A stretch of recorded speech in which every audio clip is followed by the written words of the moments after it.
Estamos de volta no programa Caminho da Luz, falando hoje sobre finanças comportamentais com a Silvia Araújo, que é uma administradora de empresas, especialista em finanças de empresas, né?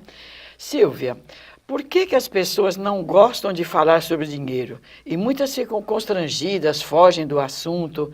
Por que você acha que acontece isso? Uma das razões é a nossa cultura, né? A nossa cultura aprendeu muita coisa de que ser pobre é bonito, né? Mas efetivamente ser pobre é feio. Porque todo ser humano, ele nasce com com a capacidade de gerar recursos. E dinheiro, quando é pensado em recursos, ele torna um assunto agradável. Uma das coisas que é muito estudada é que as pessoas que têm investimento adoram falar de dinheiro. Elas falam de dinheiro com muita naturalidade, porque elas se sentem capazes, tem muito mais a ver com comportamento.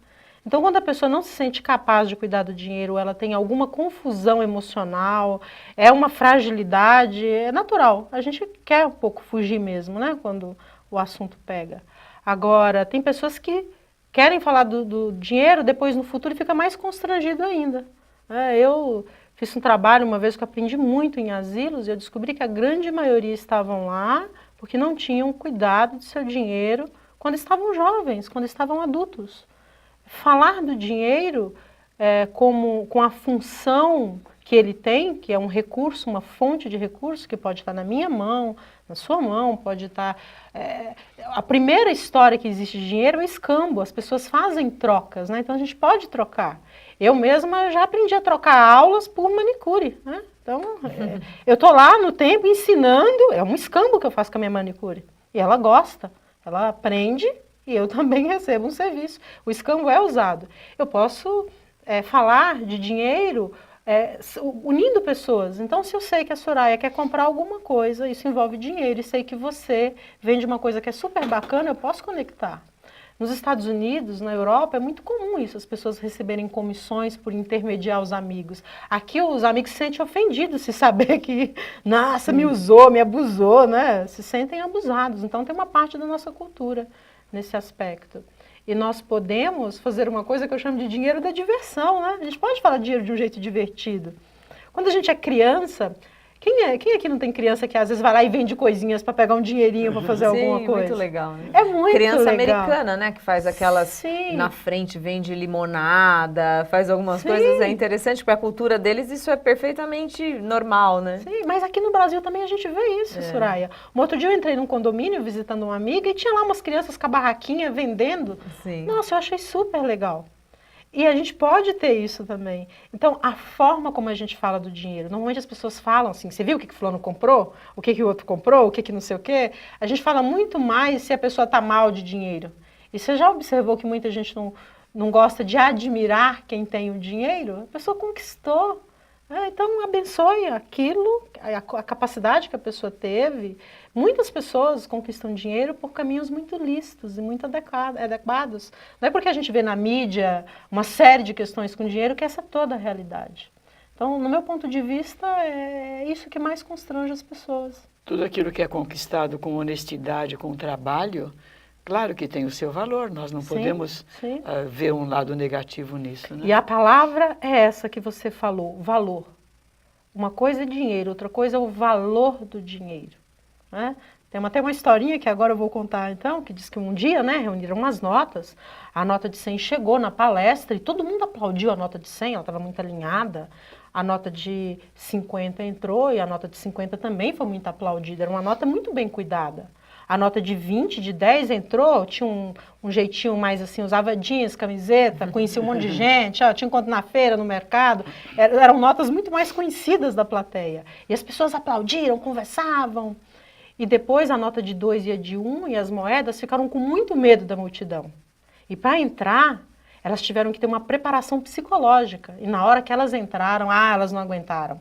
Elas falaram, eu não aguento mais, vocês me jogam na máquina de lavar, vocês me esquecem no bolso, vocês detonam com a gente. Dizem que aquelas pessoas aprenderam, né, que 10 notas de R$1 é R$10, né?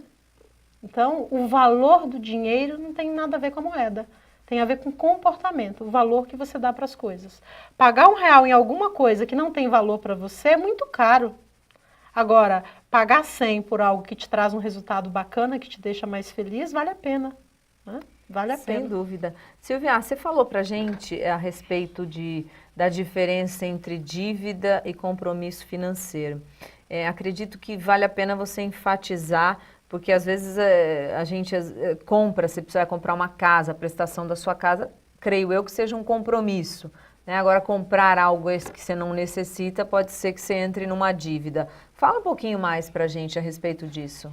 Olha que interessante, a palavra compromisso significa com a missão. A missão, ela sempre tem uma contribuição. Então, quando você quer comprar alguma coisa que traz alguma contribuição, você assume um compromisso. Então, o compromisso de comprar a minha casa, que vai se tornar o meu lar, né? Tem gente que tem casa, mas não necessariamente tem um lar, né? Esse é um compromisso. Esse é um compromisso que você pode fazer a curto prazo, a médio prazo, a longo prazo. Isso te dá tranquilidade de saber que você fez uma escolha, que você tem um preço.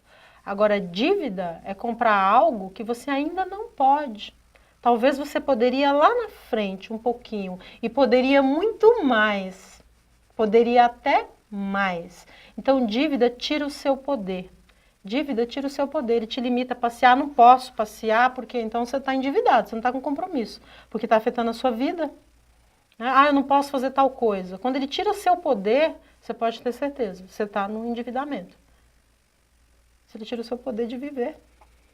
E é interessante, tem pessoas que têm o verdadeiro pânico em pensar em assumir um compromisso financeiro, né? Mesmo com aí os programas de financiamento, de casa própria e tal, tem aquela pessoa, como você disse, ela é confiante.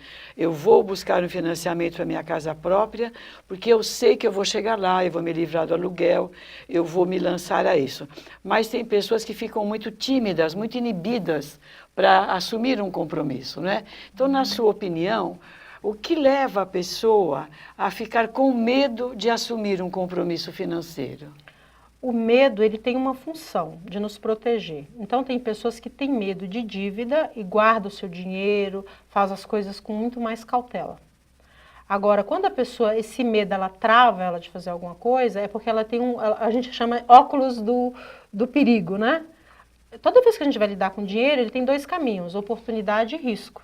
As pessoas que têm medo, elas costumam olhar só para os riscos, só para o que pode acontecer de pior. Então, ela cria na mente um medo, uma história, um terror, e ela desiste, ela para. E às vezes endivida por conta disso, né? Porque tem pessoas, por exemplo, que passam a vida pagando aluguel. Se ela tivesse se organizado em 15 ou em 10 anos, ela teria conseguido comprar a casa própria. Aliás, existem vários estudos, as pessoas que compraram a casa própria, a grande maioria não tinha dinheiro. Verdade. Elas não tinham dinheiro. Verdade. Né? É interessante isso, porque isso vem mostrar que o destemor, nós precisamos ter um pouco esses fatores de risco, até nos motivam a trabalhar mais, a procurar progredir. A pessoa tem que ter um objetivo. E a pessoa como você disse, ela se atemoriza. Você acha que é uma questão cultural ou é uma questão de personalidade mesmo da pessoa? Quando ela não quer arriscar, vamos dizer assim, a sua comodidade. Ela não quer arriscar, ela se acomoda naquilo que ela está, mesmo que pagando aluguel. Tem a ver mais com a responsabilidade, eu penso. Tem uma intenção sempre positiva das pessoas que têm medo de se arriscar. A nossa cultura é uma cultura mais de consumo, de arriscar de todo jeito, de ir lá e fazer e depois eu me viro. E é graças a isso que a gente tem um monte de gente infeliz.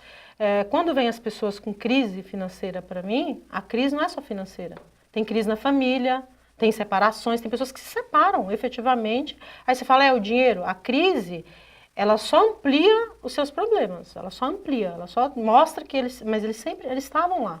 Tanto que a gente fala, nossa, agora que eu fiquei desempregado, meu dente quebrou, o carro quebrou, né? A obturação que eu acabei de fazer, acontece várias coisas, né? O medo, ele é positivo porque ele te ajuda a evitar. A gente chama isso de lado esquerdo do cérebro. Agora, quando ele te trava, tem a ver com o medo que você tem do sucesso. Tem pessoas que têm medo, não é do perigo, é do sucesso. Porque se ela for lá e fizer, vai dar certo. Então ela tem mais medo do sucesso do que do fracasso. E aquele ditado que diz assim, casa onde não tem pão, tudo vira discussão. Você conhece, né? Lá do interior esse ditado. Você acha que isso tem a ver? Por incrível que pareça, é a primeira vez que eu ouço esse ditado. Casa, Ah, porque você é muito jovem ainda. casa que... Casa onde não tem pão, Uhum. tudo vira discussão. Faz muito sentido, faz muito sentido. Porque a primeira coisa que a gente pensa enquanto a gente vai estruturar o nosso orçamento é no custo de vida. Custo de vida é aquilo que é essencial. Então, quando você vê aí a Getúlio Vargas publicando o IGPM, né, que é o Índice Geral de Preço Comum, ele fala da cesta básica, daquilo que é básico, é o pão, o feijão, o arroz, a nossa cultura, o que é básico. Então, o custo. Depois, aquilo que faz operacionalizar a nossa vida. Então, a gente chama das despesas da operação. Então, se eu vou trabalhar, eu vou me deslocar, o carro faz parte da operação, o transporte faz parte dessa operação. São as nossas despesas. E aí tem pessoas que, às vezes, deixam de fazer o essencial e faz alguma coisa. Então, falta pão. Aí vai ter conflito mesmo. Né? Eu já vi pessoas passear e sem ter o dinheiro para pagar a conta de luz. Então, deixou de pagar o que era o custo de vida dela para ir fazer alguma coisa, então vai ter conflito. É uma escolha. Ela poderia passear. São Paulo e vários lugares oferecem vários recursos que não necessariamente envolvem dinheiro. Tem muita coisa bacana que não envolve dinheiro, né? Mas a pessoa só pensa que tem que ter o dinheiro físico ali para solucionar. E depois nós temos a nossa estrutura de investimentos, nós temos a estrutura de gastos.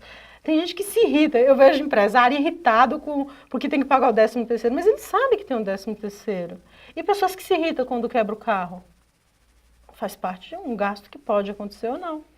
Tudo isso é previsível, não é? Sim. É o que você disse lá no começo. Tem que haver um planejamento, tem que haver uma previsão, porque todos esses fatos que podem acontecer, a chance de acontecer é muito grande, né? Você nos aguarde, nós vamos parar um minutinho e voltamos já já para o nosso último bloco.